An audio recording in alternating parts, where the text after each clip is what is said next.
अस्सलाम वालेकुम स्टूडेंट्स, कैसे हैं आप? खैरियत से हैं? My name is doctor Sajid और मैं आपको फार्मेसी टेक्नीशियंस के लेक्चर्स डिलीवर करता हूं। उम्मीद है आप भी खैरियत से होंगे, आपके घर वाले भी सब खैरियत से होंगे।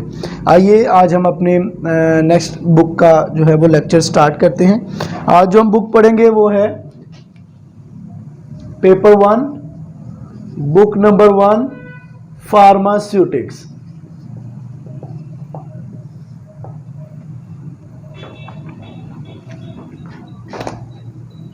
आइए फार्मास्यूटिक्स की बुक ओपन करते हैं।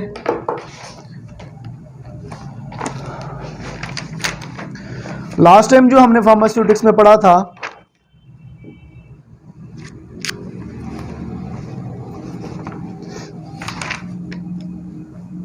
वो हमने पढ़ लिया था कि हमने स्टार्ट किया हुआ था डोजेज फॉर्म्स। इसमें हमने pharmaceutics, drug delivery system, dosage form, active ingredients क्या होते हैं, फिर additives like excipients, colourant, flavourant, vehicle, diluent, binder, ये सब कुछ क्या होता है ये हमने पढ़ लिया था, फ्लेवरिंग एजेंट और कलरिंग एजेंट। आज हमने पढ़ना है टाइप्स ऑफ डोजेज फॉर्म। आइए इसको हम लोग शुरू करते हैं।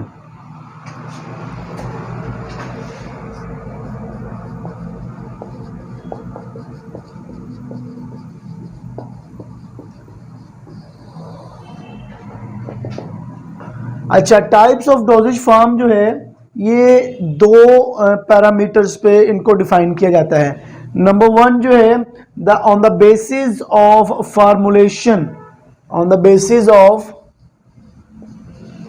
Formulation,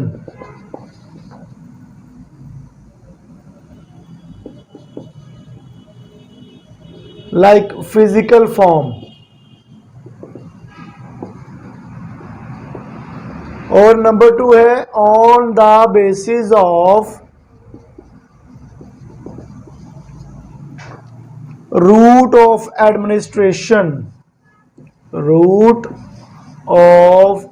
administration. ठीक है जी, ये दो मुख्तलिफ ऐसे पैरामीटर्स हैं जिनके ऊपर डोजेज फॉर्म को डिफाइन किया जाता है। अच्छा, अगर हम बात करें नंबर 1 की, on the basis of physical form like formulation, तो इसमें आती है liquid, semi solids and then solids. 3 इसकी फॉर्म है, liquid dosage form, solid dosage form and semi solid dosage form. ठीक है जी, ये on the basis of formulation like physical form, इसकी 3 फॉर्म्स हैं, liquid, semi solid and solid.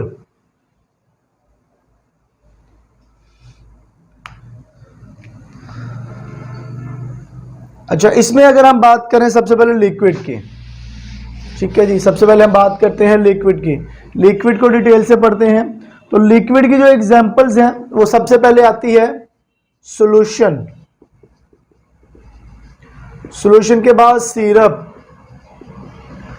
Syrup के बाद एलिक्सर, एलिक्सर के बाद आएगा टिंचर, लिनामेंट, लोशन,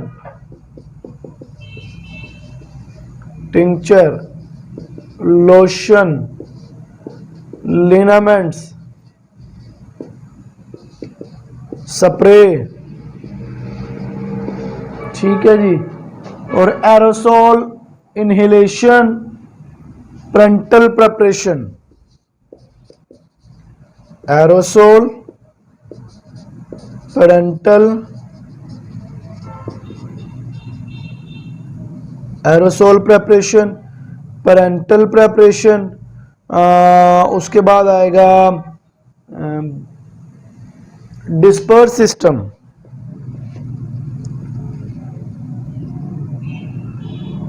ये सारी किसकी एग्जांपल्स हैं? लिक्विड की। सारी किसकी एग्जांपल है? लिक्विड की। ठीक है जी, अब सॉलिड डोजेज फॉर्म की अगर हम लिख लें तो सॉलिड डोजेज फॉर्म में आता है क्रीम्स, क्रीम्स के बाद आएगा पाउडर, टैबलेट, कैप्सूल्स, पोस्टर्स, ये सेमी सॉलिड्स की। क्रीम, ऑइंटमेंट, क्रीम है, ऑइंटमेंट है, उसके बाद पेस्ट्स हैं, उसके बाद जेल्स हैं। ये सब किसकी हैं? चारों की चारों सेमी सॉलिड्स की। ठीक है, उसके बाद अगर हम सॉलिड की लिखेंगे तो सॉलिड्स में आएगा suppositories, tablet, capsule, suppositories, capsule, suppositories हैं, कैप्सूल्स हैं, टैबलेट्स है। देन उसके बाद आएगा पाउडर एंड ग्रैन्यूल्स। ठीक है, ये एग्जांपल्स हैं, मतलब लिक्विड फॉर्म जो हमारे पास मेडिकली मौजूद हैं उनमें है solution, sprays, elixir, syrup, tincture, lotion, liniment, aerosol, parenteral preparation. Parenteral preparation में इंजेक्शंस वगैरह आते हैं सारे। ठीक है जी, और डिस्पर्स सिस्टम। अगर हम सेमी सॉलिड्स की बात करें तो इसमें आता है क्रीम, ऑइंटमेंट, पेस्ट और जेल्स। सॉलिड्स में सपोजिटरीज, कैप्सूल, टैबलेट और पाउडर। ठीक है, ये है on the basis of formulation like physical form, on the basis of the physical form, on the basis of preparation. ये उसकी टाइप्स हैं, ये उसकी क्या है? टाइप्स। 3, 1 2 3, और फिर उसकी एग्जाम्पल्स है। आइए अगर हम सेकंड वाली की बात करते हैं, on the basis of route of administration.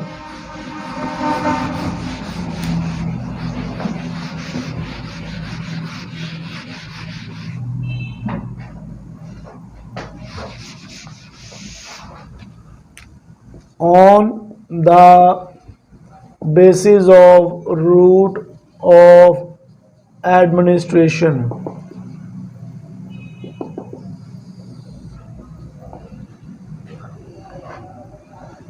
अच्छा, इसमें अगर आप देखें तो रूट ऑफ एडमिनिस्ट्रेशन जो है वो है 2, ओरल एंड पैरेंट्रल, और थर्ड है ट्रांसडर्मल। 5 रूट्स हैं इसके। मेजर जो यूज होते हैं वो 2 ही हैं, ओरल और सेकंड है पैरेंट्रल।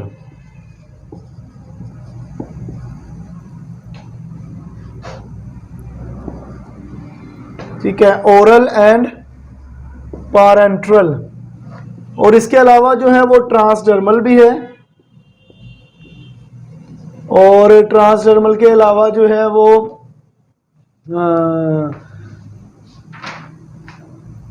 इनहेलेशन और फार्मास्यूटिकल इंसर्ट्स। ठीक है जी, तो ये वाली कुछ टाइप्स हैं।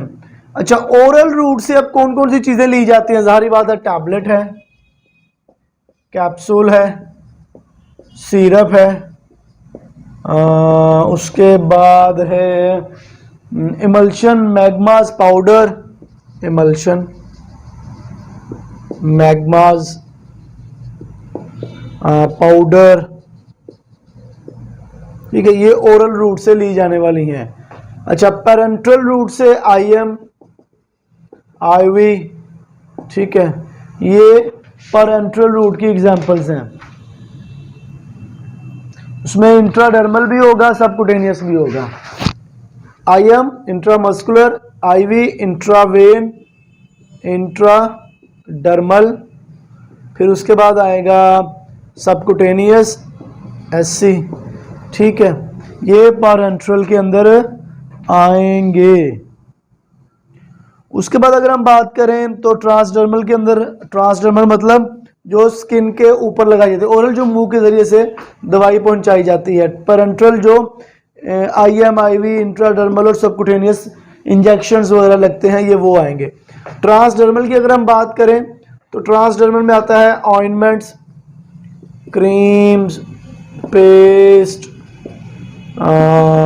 Ointments, cream, paste, lotion, liniment, lotion, liniments, topical solution, ठीक है, तो ये सारे क्या हैं, ये वाले वो ड्रग्स हैं जो थ्रू ट्रांसडर्मल रूट के ज़रिए से जो है वो दिए जाते हैं। अच्छा, इनहेलेशन की अगर हम बात करें तो इनहेलेशन मतलब जो चीज़ें इनहेल की जाती हैं, तो जो इनहेल की जाती हैं वो कौन कौन सी मेडिसिन हैं, उनमें है स्प्रे, नेबुलाइजर,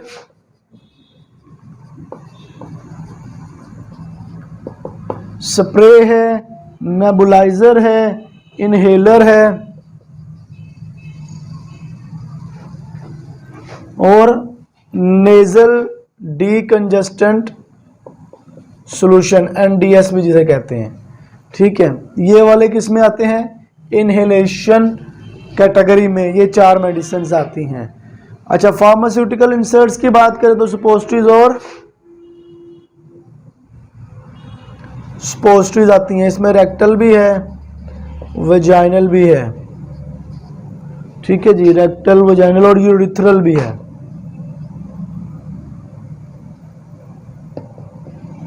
तो ये वाली क्या है, 4 फार्मास्यूटिकल इंसर्ट्स हैं। ठीक है, तो ये मैंने आपके सामने 2 मुख्तलिफ जो है वो रूट जो है वो ड्रग डोजेज फॉर्म्स जो है वो रखी हैं। पहली वाली रखी है on the basis of physical form, liquid, solid और सेमी सॉलिड, और जो दूसरी वाली थी वो थी on the basis of route of administration, उसमें जो है वो ओरल, पैरेंटरल, मेजर हैं। इसके बाद ट्रांसडर्मल, इनहेलेशन और फार्मास्यूटिकल इंसर्ट्स आते हैं। तो ये वाले क्या हैं, the types of doses form. आइए अब हम इसको बारी बारी सबको पढ़ेंगे जितने भी हमने पढ़ी हैं अभी तक। तो शुरू हम करेंगे लिक्विड फॉर्म से।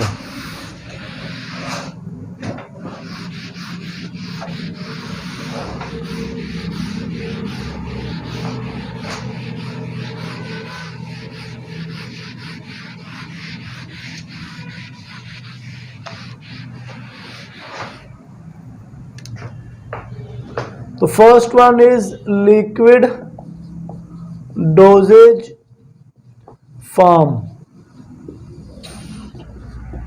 इसमें आएगा सबसे पहले सॉल्यूशन, तो हम सबसे पहले सॉल्यूशन को पढ़ते हैं।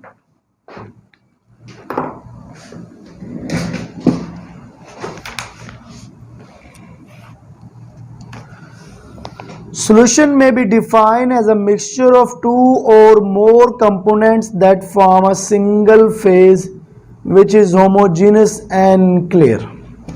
Solution एक ऐसा मिक्सचर होता है जो 2 या उससे ज़ायद कंपोनेंट से मिलकर बनता है।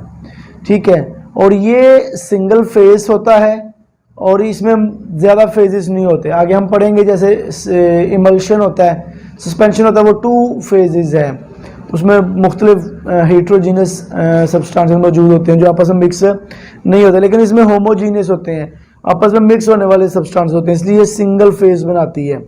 अच्छा, सॉल्यूशन में भी define as a mixture of 1 or more than 1 or 2 or more than 2 components. It is a single phase and which is homogeneous and clear. Homogeneous मतलब एक जैसे मटेरियल होता है जो आपस में इजीली मिक्स हो सकता है, और ये सॉल्यूशन जो होता है बिल्कुल क्लियर होता है, इसमें कोई चीज़ भी तैरती हुई, हिलती हुई नजर नहीं आएगी। Solution mixture of 2 or more component, clear, homogeneous,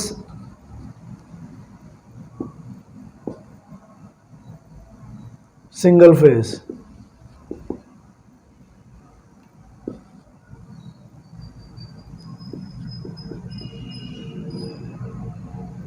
ठीक है जी, तो ये 3 क्या है, सॉल्यूशन की कैटेगरीज हैं। सॉल्यूशन में भी prepared from any combination of solid, liquid and gas.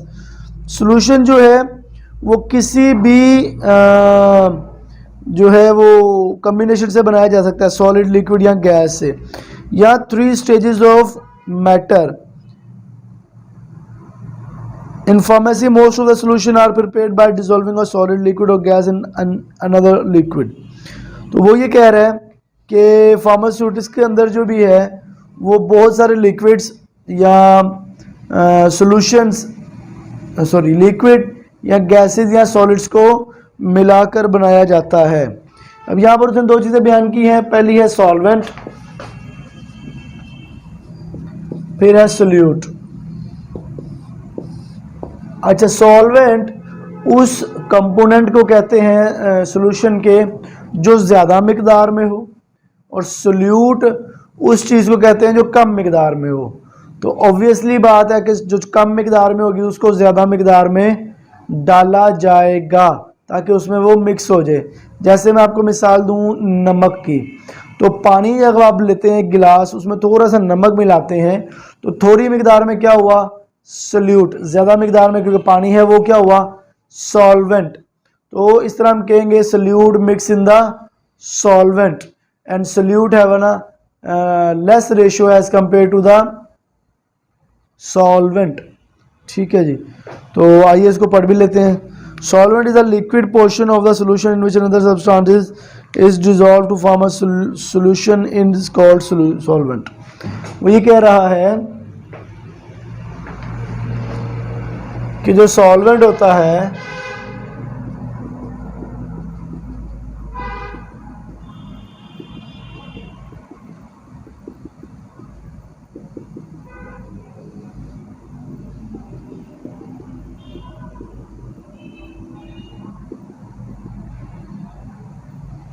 ये हमारे पास एक बीकर है, ये हमारे पास वाटर है। ठीक है जी, इसमें हम थोड़ा सा मिक्स कर देते हैं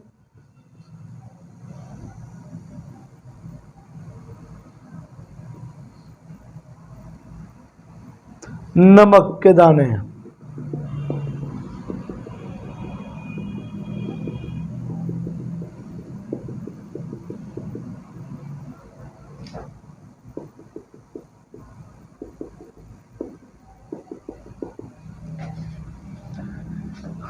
अच्छा, ये नमक के दाने हमारे क्या होंगे, सोल्यूट।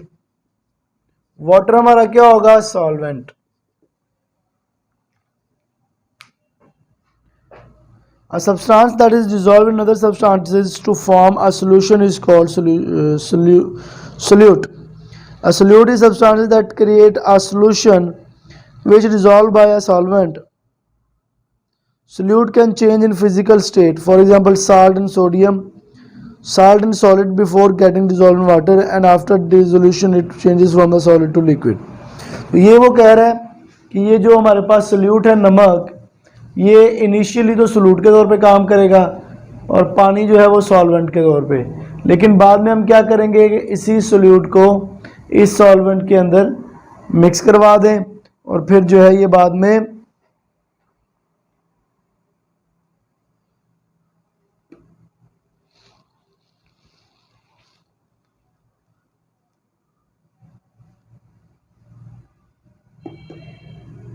आइए अब हम नेक्स्ट पढ़ते हैं। सोल्यूट और सॉल्वेंट की समझ आ गई।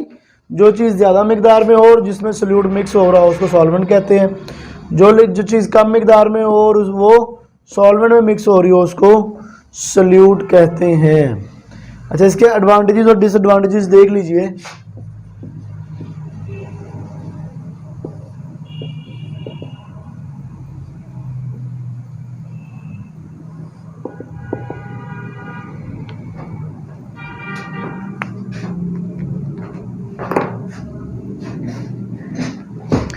सबसे पहले सॉल्यूशन के advantages. They are homogenous, therefore the medicament is uniformly distributed. ये एक होमोजीनियस कंपोनेंट का जो है ना वो मिक्सचर होता है। होमोजीनियस मैंने आपको पहले भी बताया है, एक जैसी चीज़ें जो आपस में मिक्स हो सकें।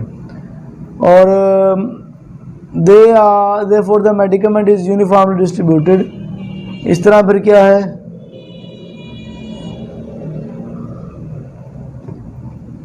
इससे क्या होता है कि जो मेडिकामेंट है उसकी जो यूनिफॉर्मिटी है वो मेंटेन रहती है। They are more quickly effective than table or capsule become the and already from my side and absorption starts quickly. वो ये कह रहा है कि they are homogeneous, they are more quickly effective, they can easily colored, जो solution होते हैं उनको आसानी से कलर किया जा सकता है, flavourant and sweeten, flavourant and sweeter. Children or patients who cannot swallow tablet or a capsule can easily ingest solution. तो वो पेशेंट जो आमतौर पर गोली को या किसी भी डॉक्टर को चेक करवा कर आए और डॉक्टर बोले कि आपको फला मर्ज है, तो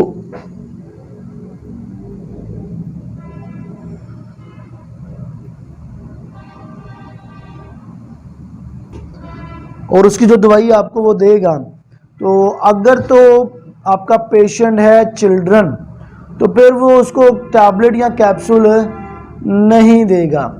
ठीक है, क्यों? टैबलेट भी बच्चे नहीं खाते और कैप्सूल भी बच्चे नहीं खा लेते, तो उनके लिए मोस्ट सूटेबल क्या होगा? सीरप. डिसएडवांटेजेस क्या है सोल्यूशन के? They are less stable as compare to solid dosage form. जो सॉलिड डोजेज फॉर्म होती है उसमें जो मेडिसिन की स्टेबिलिटी है वो इन्हांस हो जाती है, ग्रेट हो जाती है.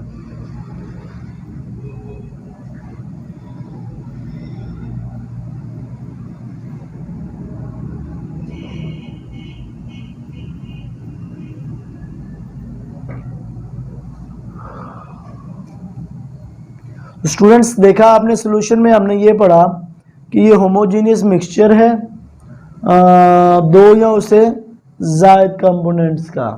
ये बिल्कुल क्लियर होता है और ये सिंगल फेज में होता है. तो इसी की बातें उन्होंने नीचे लिखी हुई हैं. Disadvantages, they are less stable as compare to solid dosage form. ये लेस स्टेबल है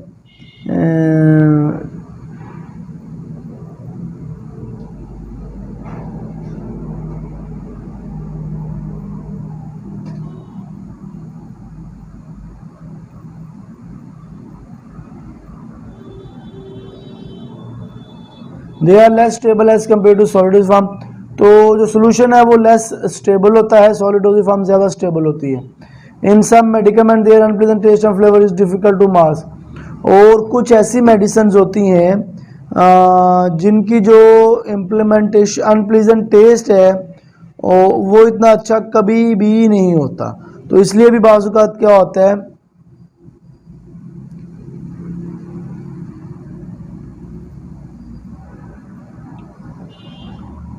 इसलिए भी क्योंकि अगर सोल्यूशन का टेस्ट अच्छा नहीं है तो बच्चे उसको नहीं पिएंगे. फिर आता है solubility. The amount of substance that passes into solution in order to establish equilibrium to constant temperature in so produce are saturated shallow. It is known at military of commandant of the salute. ठीक है जी. तो solubility क्या होती है?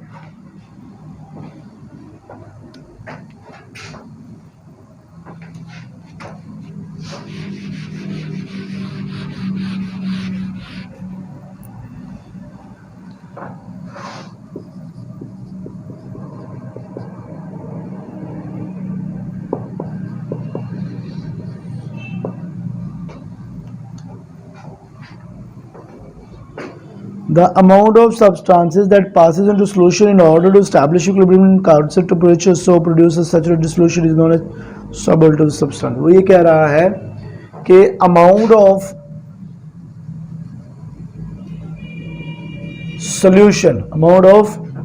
solution substances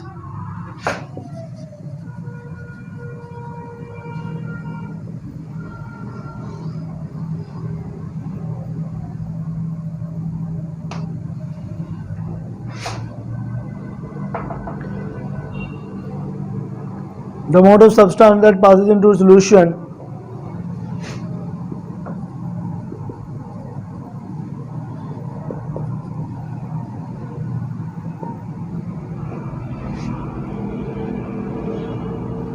in order to establish equilibrium,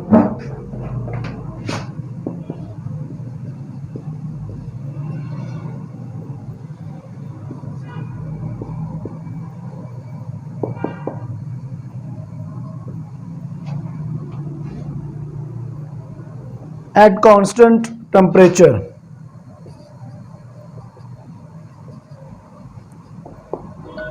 वो क्या कहलाएगा? Solubility. अच्छा, इसमें अगर मैं आम अल्फाज में अगर आपको बताऊं, the number of the part of solvent required to dissolve one part of the solute, मतलब कि 1 ग्राम ऑफ सोल्यूट के लिए कितने ग्राम ऑफ सॉल्वेंट चाहिए होगा। मतलब 1 ग्राम जो सोल्यूट है ना, इसको डिसॉल्व करने के लिए हमें कितना सॉल्वेंट चाहिए होगा, वो क्या कहलाता है? सोल्युबिलिटी। नीचे इन्होंने एक चार्ट दिया हुआ है जिसमें इन्होंने कुछ बातें बताई हुई है। Descriptive term, part of solvent required for 1 part of solute,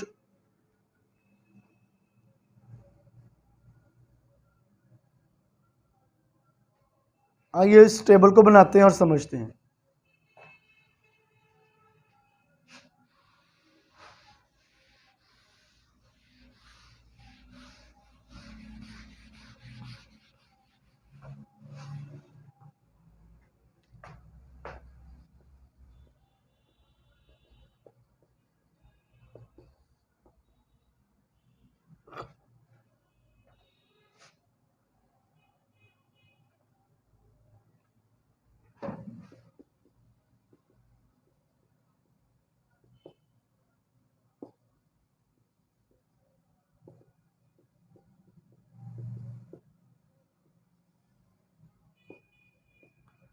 अच्छा, डिस्क्रिप्टिव पार्ट में क्या आएगा? सबसे पहले वेरी सॉल्युबल, बहुत ज्यादा हल होने वाला,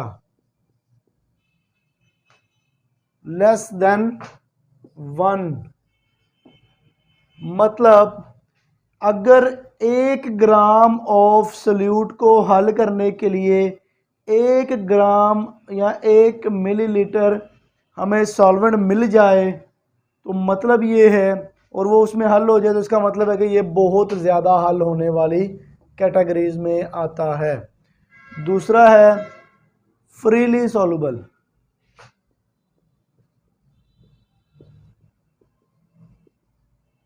फ्रीली सॉल्युबल, ये 1 से लेके 10 तक।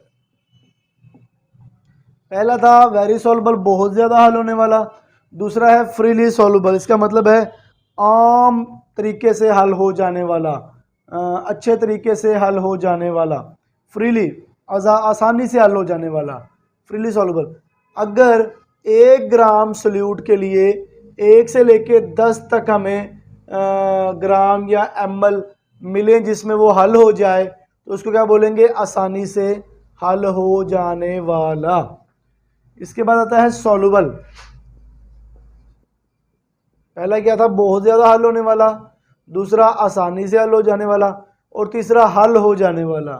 इसके जो पार्ट आएंगे वो 10 से लेके 100 तक आएंगे, सॉरी 30 तक आएंगे। उसके बाद आता है स्पेरिंगली सॉल्युबल।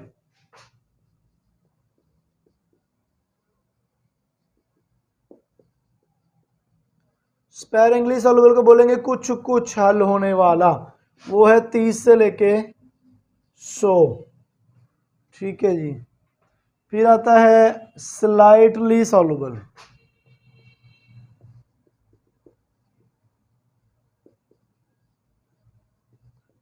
बहुत कम हल होने वाला, स्लाइटली सॉल्युबल बहुत कम हल होने वाला, ये आएगा 100 से लेके 1000 तक। मतलब हमें 1 ग्राम सोल्यूट मतलब नमक या कुछ भी के लिए 1 लीटर पानी चाहिए होगा, फिर जाके वो हल होगा। तो कितना मुश्किल है ये हल होना, तो इसलिए इसको बोलते हैं स्लाइडली सॉल्युबल, बहुत मतलब स्लाइडली सॉल्युबल, थोड़ा थोड़ा हल होने वाला।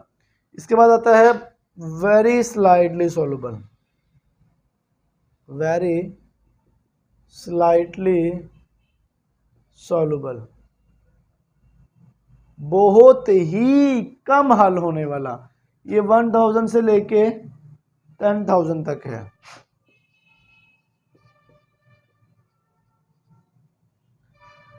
और लास्ट पे है इनसॉल्युबल।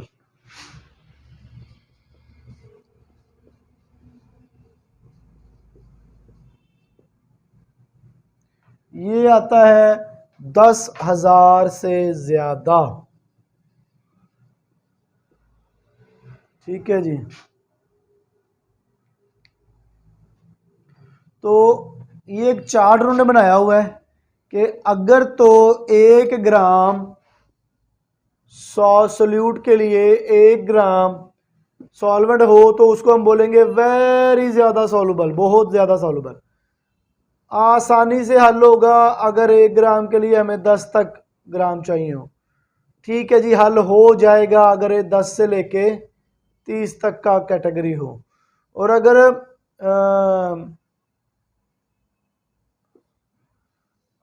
होके 30 से लेके 100 के दरमियान हमें ग्राम या ml चाहिए हो 1 ग्राम ऑफ सोल्यूट को हल करने के लिए, तो उसको हम क्या बोलेंगे? Sparingly soluble. स्पेरिंगली का मतलब होगा कुछ कुछ हल होने वाला।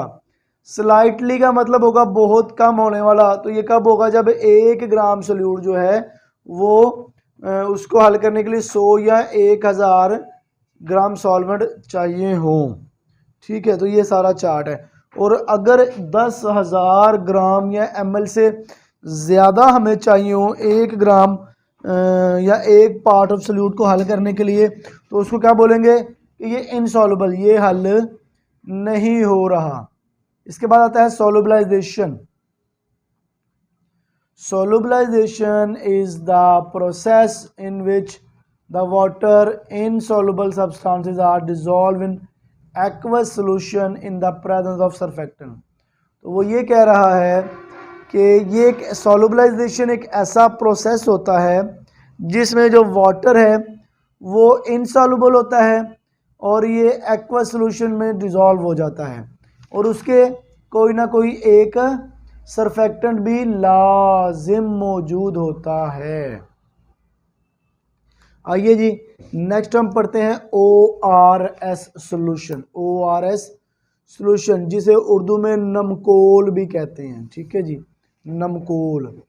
तो इसकी जो हम प्रेपरेशन अभी पढ़ेंगे कि इसको कैसे तैयार किया जाता है, वो हम पढ़ेंगे according to the British Pharmacopoeia. कि ब्रिटिश फार्माकोपिया जो बुक है यूके की, उसके मुताबिक ORS को कैसे तैयार किया जाता है और इसके क्या क्या फ़वाइद हैं। सबसे पहले oral solution are oral liquids containing 1 और more active ingredient. Oral solution जो है ये ओरल लिक्विड होता है और इसमें एक या इससे ज़्यादा एक्टिव इंग्रेडिएंट होते हैं। एक्टिव इंग्रेडिएंट मतलब फार्मास्यूटिकल बेनिफिट्स देने वाले इंग्रेडिएंट जो है वो एक या इससे ज़्यादा हो सकते हैं। और ये जो है ये किसी एक ख़ास वहीकल के अंदर, पानी के अंदर या किसी चीज़ के अंदर ये हल हुए होंगे ताकि इजीली हमारी बॉडी के अंदर ये जा सकें।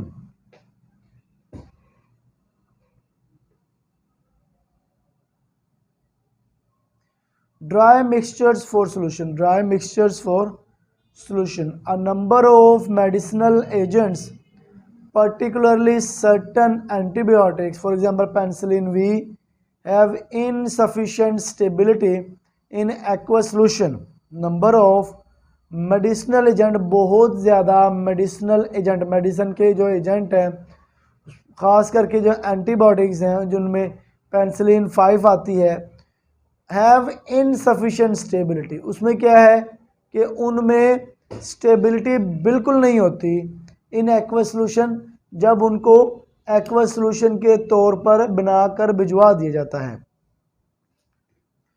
Manufacturer of these product provide them to the pharmacies in dry powder और ग्रेन्यूल्स। तो फिर ये जो पेनिसिलिन है, फिर ये जो एंटीबायोटिक्स हैं, जो इनको बनाने वाले हैं वो इसको पाउडर की फॉर्म में बनाकर फार्मासिस्ट को दे देते हैं for reconstitution with a prescribe amount of purified water immediately before dispending to the patient. तो फिर जो ये कंपनियां हैं वो एंटीबायोटिक्स का या पेनिसिलिन वगैरह का एक पाउडर फॉर्म बना के भेज देती हैं और फिर कहा जाता है कि इसको इस्तेमाल करने से पहले इसमें पानी डाल दिया जाए, इसको रिकॉन्स्टिट्यूट कर लिया जाए, जितना बॉटल के अंदर निशान लगा हुआ है उतना पानी भर के रिकॉन्स्टिट्यूट करके क्या करना है, उसको इमीडिएटली तैयार करें और पेशेंट को एडमिनिस्ट्रेट कर दें, पिला दें, खिला दें। The dry powder mixture contain all of the formulative components। जो ड्राई पाउडर होता है उसमें जितनी भी कंपोनेंट्स चाहिए वो सारे के सारे ड्राई फॉर्म में मौजूद होते हैं, including drug, flavourant, colourant, buffer and other except for the solvent. मतलब जितने भी एक्टिव एजेंट्स होते हैं या जितने भी एडिटिव्स होते हैं वो सारे के सारे पाउडर के अंदर मौजूद होते हैं, बस सॉल्वेंट मौजूद नहीं होता। जब पेशेंट को इस्तेमाल करवाना हो तो उसको सॉल्वेंट में जो है वो उसमें पानी है वो पाउडर के अंदर डालें या पाउडर को पानी में डाल के उसको मिक्स करें तो आपका सोल्यूशन तैयार हो जाएगा, एंटीबायोटिक फॉर द पेशेंट तैयार हो जाएगी। ओरल रिहाइड्रेशन सोल्यूशन ORS, इसको ORS बोलते हैं ना, ओरल रिहाइड्रेशन सोल्यूशन को।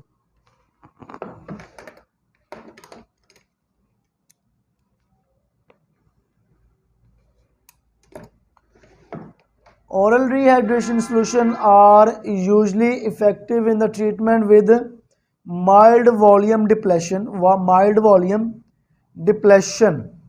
5% 10% of body weight। वो ये कह रहा है कि जो ORS है ये आम तौर पर उन मरीज़ों की इलाज के लिए इस्तेमाल होता है विद माइल्ड वॉल्यूम डिप्लेशन, जिनमें वॉल्यूम जो है वो कम हो जाता है 5 to 10% of the body weight. These are available OTC, ये ओवर द काउंटर ड्रग में अवेलेबल होता है एंड आर रिलेटिवली इनएक्सपेंसिव, और ये इतना ज़्यादा महंगा भी नहीं होता, and their use has diminished the incidence of complication associated with parentally administered electrolyte solution. और इसका जो फ़वाइद हैं वो इतने ज़्यादा नुकसानात इसके नहीं हैं, मतलब इसके नुकसानात जो हम IV लगाते हैं उसकी बनिस्बत बिल्कुल नहीं है। ठीक है जी, तो ये हमारा ORS भी हो गया। आइए जो आज हमने पढ़ा है उसको एक बार ज़रा पीछे से देख ले क्या था। सबसे पहले हमने टाइप्स ऑफ डोजेज फॉर्म्स देखी। टाइप्स ऑफ डोजेज फॉर्म क्या था, सबसे पहले फिज़िकल फॉर्म्स के लिहाज से अगर देखें तो फिज़िकल फॉर्म के लिहाज से ये था कि liquid form, solid form, semi solids form, ये तीन जो है वो इसकी फॉर्म मौजूद थी।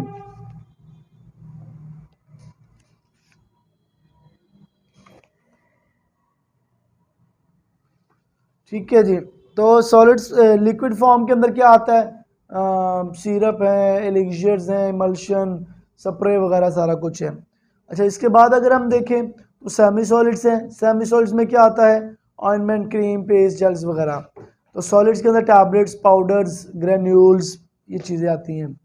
अच्छा, इसके बाद बेसिस ऑफ रूट एडमिनिस्ट्रेशन। रूट मैंने आपको बताया दो मेन थे, एक था ओरल रूट और दूसरा पैरेंट्रल रूट। अच्छा, जो ओरल रूट है इसमें कौन कौन सी चीज़ें ली इस्तेमाल की जा सकती हैं, टैबलेट, कैप्सूल्स, सिरप्स, एलिक्सर्स वगैरह। अच्छा, जो पैरेंट्रल है उसमें थ्रू IM इस्तेमाल किया जाएगा, थ्रू आईवे, इंट्राथिकल, सबकुटेनियस। ठीक है, ये वाली जो रूट है इनके ज़रिए से पैरेंट्रल में इस्तेमाल किया जाता है। और उसके अलावा जो तीन और हैं उनमें एक है transdermal, inhalation, pharmaceutical inserts. Transdermal में क्या आता है, टॉपिकल, इसको भी ट्रांसडर्मल को टॉपिकल भी बोलते हैं। इसमें बिलफर्ज आपकी ऑइंटमेंट आ जाएंगी, क्रीम्स आ जाएंगी, टॉपिकल सोल्यूशन आ जाएंगे जो जिल्द के ऊपर लगाने वाले होते हैं। इनहेलेशन होता है इनहेल करना, सांस के ज़रिए अंदर लेके जाना। इसमें नेज़ल डिकंजस्टेंट सोल्यूशन आएगा, उसके बाद इन्हेलर, स्प्रे और नेबुलाइजर आएगा। फार्मास्यूटिकल इंसर्ट्स की अगर बात करें, रेक्टल, वजाइनल और यूरिथ्रल होती हैं। फिर हमने आज स्टार्ट किया लिक्विड डोजेज फॉर्म को, जिसमें हमने सबसे पहले पढ़ा सोल्यूशन। सोल्यूशन क्या होता है? सोल्यूशन बेसिकली दो कंपोनेंट, दो या इससे ज़्यादा कंपोनेंट्स का एक मिक्सचर होता है जो सिंगल फेज होमोजीनियस होता है, और इसमें जो कम्बिनेशन बनता है सॉलिड लिक्विड गैस, किसी का भी कम्बिनेशन बन सकता है। फिर हमने बात की सॉल्वेंट और सोल्यूट क्या होता है। सॉल्वेंट जो मिकदार में ज़्यादा हो, ठीक है, सोल्यूट जो मिकदार में कम हो, ठीक है जी। उसके बाद एडवांटेजेस हैं जो मैंने आपको बता दिए कि होमोजीनियस होता है, इफेक्टिव है, ये है। फिर डिसएडवांटेजेस की अगर बात करें तो they are less stable as compare to solid dosage form, और जाहिर बात है कि जो सॉलिड डोजेज फॉर्म है उनकी बनिस्बत जो सोल्यूशन है वो लेस स्टेबल है। इन सब medicament their unpleasant taste and flavour is difficult. फिर सॉल्युबिलिटी की बात करें तो कितने amount of substances that passes into solution in order to establish equilibrium, ये क्या है? सॉल्युबिलिटी। आम अल्फाज में बात की जाए, the number of parts of the solvent, the number of the part of the solvent required for dissolve the part of the solute. तो कितने सोल्यूट्स चाहिए होंगे हमें, सोल्यूट के कितने हिस्से चाहिए, सॉल्वेंट के कितने हिस्से चाहिए होंगे हमें सोल्यूट का एक हिस्सा एब्जॉर्ब करने के लिए।